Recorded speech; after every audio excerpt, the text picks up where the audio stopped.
আসসালামু আলাইকুম সবাইকে।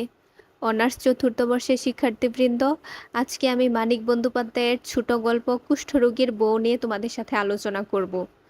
কুষ্ঠরোগীর বউ গল্পের কাহিনী সংক্ষেপে এবং এর চরিত্রগুলা তোমাদের সামনে উপস্থাপন করব।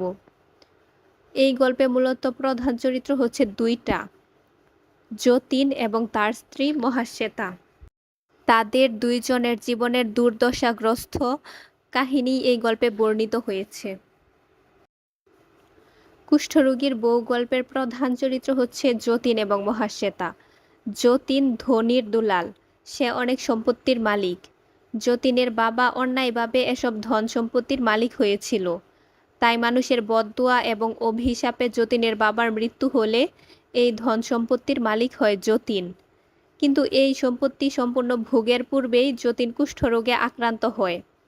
যতীন ছিল অপূর্ব সুন্দর চেহারার অধিকারী।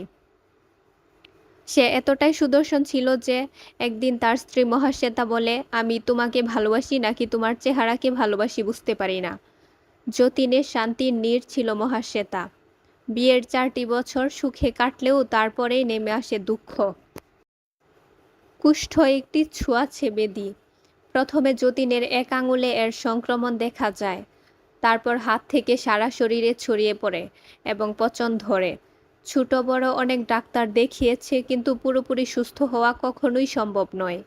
ডাক্তারের পরামর্শ অনুযায়ী যতীন নির্জন কক্ষে একাকী বসবাস করে। আত্মীয় স্বজন কারো সাথে দেখা করে না। একমাত্র মহাশ্বেতার এখানে আসার অনুমতি আছে। মহাশ্বেতাও স্বামীর সেবা যত্ন করে, কিন্তু দিনের বেলায় যতীনের কাছে থাকলেও রাতে আলাদা কক্ষে ঘুমায়। এতে যতীন সন্দেহ করে। যতীন ভাবে মহাশ্বেতা অন্য কারো সাথে সুখের নীড় বাঁধবে, তাই মহাশ্বেতার সাথে সে সবসময় খারাপ ব্যবহার করে। মহাশ্বেতার স্বাভাবিক জীবনযাপন যতীনের সহ্য হয় না, তাই যতীন তার পচনশীল হাত মহাশ্বেতার হাতে ঘষে দেয়, যাতে তারও কুষ্ঠরোগ হয়। তারপর থেকে মহাশ্বেতা যতীনকে ঘৃণা করতে শুরু করে। তারপরও স্বামীর সুস্থতার জন্য কালীঘাটে যায় পুজো দিতে এবং ভিক্ষুকদের অনেক টাকা দান করে।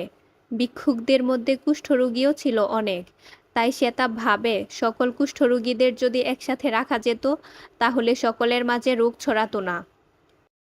সেখান থেকে ফিরেই সে কুষ্ঠাশ্রম খুলে এবং মায়ের মতো করে তাদের সেবা করতে থাকে। একদিন সে স্বামী যতীনকে ভালোবাসিত, ঘৃণা করত পথের কুষ্ঠরোগীদের। আর আজ সে কুষ্ঠরোগীদের ভালোবাসে, ঘৃণা করে যতীনকে। বাংলা সাহিত্যের সকল ছোট গল্প, নাটক, উপন্যাসের কাহিনীগুলো সংক্ষেপে জানতে হলে আমার ইজি বাংলা টিপস চ্যানেলটাকে সাবস্ক্রাইব করবেন।